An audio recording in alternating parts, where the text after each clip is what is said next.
வந்து ஒரு சக்தி பதிவுலாம் இருக்கு. விரைவில் வந்து கோட்டையில வந்து சென்னை கோட்டையில தேசிய கொடியை ஏற்றுவார்னு சொல்லி செங்கோட்டையன் ஒரு பதிவு பண்ணியிருக்காரு. உங்க அரசியல் பார்வை.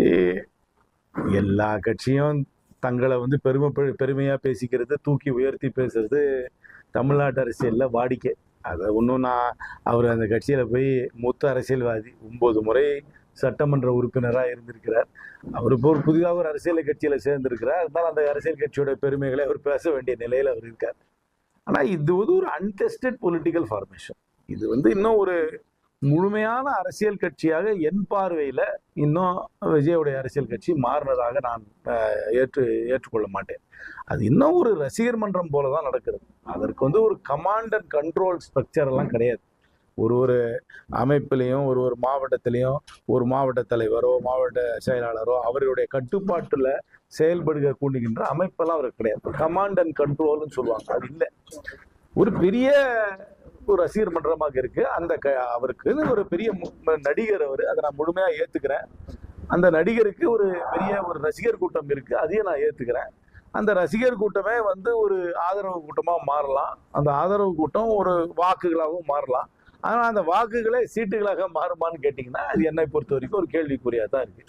இந்த ப்ராசஸ் வந்து ஒரு அரசியல் கட்சியை ஆரம்பித்து கோட்டையில போய் கொடியேற்றுறது ஒரு நீண்ட பயணம்.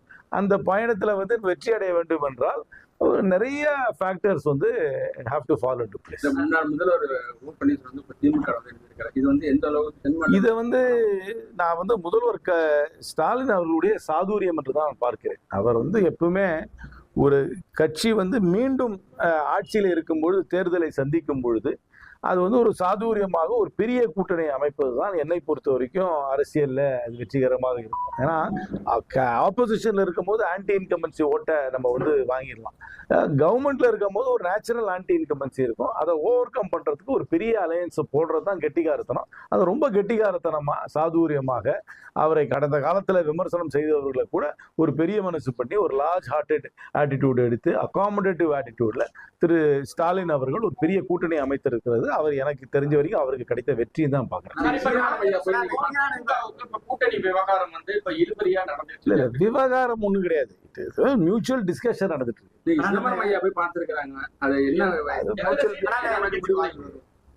எல்லா கட்சிக்கும் எதிர்பார்ப்பு இருக்கும், ஆனா பிராக்டிக்கலா இருக்கணும். ஏன்னா 234 தொகுதி தான் இருக்கு, நிறைய கட்சிகள் கூட்டணியில் இருக்காங்க. அது ஒரு இந்த கிவ் அண்ட் டேக் பாலிசியில ஒரு பிராக்டிக்கலா மியூச்சுவல் அண்டர்ஸ்டாண்டிங்ல ஒரு அண்டர்ஸ்டாண்டிங் வரும்னு நம்புறேன். கொல்லப்பட்ட சம்பவத்தை வந்து நியாயப்படுத்த கருத்து தெரிவிக்கிறீங்க. அதுக்கு உங்க சொந்த தொகுதியிலேயே இஸ்லாமிய பேர் கண்டனம் தெரிவிச்சிருக்காங்க. தெளிவா தெரிஞ்சுங்க, அமெரிக்கா வந்து இன்னொரு நாடு மேல போர் தொடுப்பதை நான் ஏற்றுக்கொள்ளவே இல்லை. அமெரிக்காவோட இம்பீரியலிஸ்டிக் ஆட்டிடியூட நான் வன்மையாக கண்டிக்கிறேன். வந்து ஒரு ஆட்சி மாற்றம் கொண்டு வர வேண்டும் என்று வெளியில இருந்து போர் தொடங்கி ஆட்சி மாற்றம் கொண்டு வருவதை நான் ஏற்றுக்கொள்ளவே இல்லை. அதே வேளையில ஈரான்ல வந்து அந்த ஈரான்ல இருக்கும் மக்களுக்காக என்னுடைய அனுதாபங்கள் அதிகமாக இருக்கிறது. அவர்கள் இப்பொழுது வந்து இந்த போர்ல மட்டும் அவங்க வந்து கஷ்டப்படலை, அவங்க உள்நாட்டிலேயே அவர்கள் நசுக்கப்பட்டார்கள். உங்களுக்கு எவ்வளவு தெரியாது, ஜனவரியில நடந்த உள்நாட்டுல விலைவாசிக்கு எதிர்த்து நடந்த போராட்டத்துல 7000 பேர் இறந்து போயிருக்காங்க. 7000 பேரை வந்து இறந்து போயிருக்காங்கனாக்க அது அந்த அரசாங்கம் செய்த கொடூரம். அதனால அது ஒரு கொடூரமான அயத்துல்லாவுடைய அரசாங்கம் என்பது ஒரு கொடூரமான அரசாங்கம். அந்த அரசாங்கத்தின் மீது இவர்கள் அந்த ஈரான் மீது போர் தொடுத்துவதை நான் ஞாபகப்படுத்தவில்லை. அமெரிக்கா எந்த நாடு மீதும் மதுரோவை தூக்குனதுல நான் நியாயப்படுத்தல, ஈராக் மீது போர் எடுத்தது நியாயப்படுத்தல, ஆப்கானிஸ்தான்ல முதல்ல போர் தொடுத்தாங்க, போர் தொடுத்து 20 ஆண்டுகள் அவங்க கட்டுப்பாட்டுல வச்சுக்கிட்டு இப்ப திருப்பி தாலிபான் கையில போயிட்டாங்க.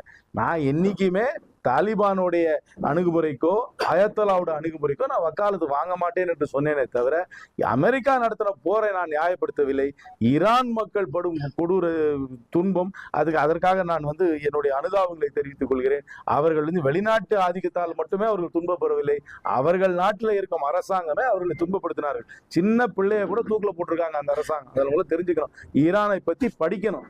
ஈரான் அரசாங்கம் எத்தகைய அரசாங்கமாக இருந்தது, எப்படி மனித உரிமைகளை மீறினார்கள், எப்படி அரசியல் கருத்துக்கு மாறுபட்டவர்களை வந்து சிறையில் அடைத்தார்கள், எப்படி வந்து எல்லாருக்கும் மரண தண்டனை கொடுத்தார்கள் என்பதெல்லாம் படிக்க வேண்டும். அந்த கொடூரத்தை நான் வந்து என்னைக்கு நியாயப்படுத்த மாட்டேன், அவ்வளவுதான் நான் சொன்னேன். இதை நான் சொல்றது அந்த இடத்துல நான் இல்லைங்க. யாரு எந்த கட்சி எவ்வளவு சீட்டு நிக்கும் என்பதை நிர்ணயம் பண்ண வேண்டிய இடத்துல வந்து திராவிட முன்னேற்ற கழக தலைமை இருக்கு. அது ஒவ்வொரு கட்சியும் அந்த கட்சி அவங்களோட பேசிதான் அதை வந்து அவங்க தீர்மானிக்கணும். நான் சொல்ல முடியாது. காங்கிரஸ் திமுக அப்படின்னு தொடருமா? தொடர வேண்டும் என்ற எண்ணத்தோடு தான் இரண்டு கட்சிகளும் செயல்பட்டு கொண்டிருக்கின்றன. ரைட்டா? ரைட், ரொம்ப நன்றி. அதான் ஈரான் பத்தி கொஞ்சம் படிங்க. ஈரானை வந்து தயவு செய்து தாலிபானையும் அயத்தொல்லாவையும் நியாயப்படுத்த கூடாது. படிங்க, ஈரானை பத்தி படிங்க, எவ்வளவு கொடூரமான ஆட்சின்னு படிங்க. அதனாக அமெரிக்காவை நியாயப்படுத்தல, ஆனா ஈரான் நடக்கிறது அது வந்து அந்த மக்களுக்கே விரோதமான ஆட்சி.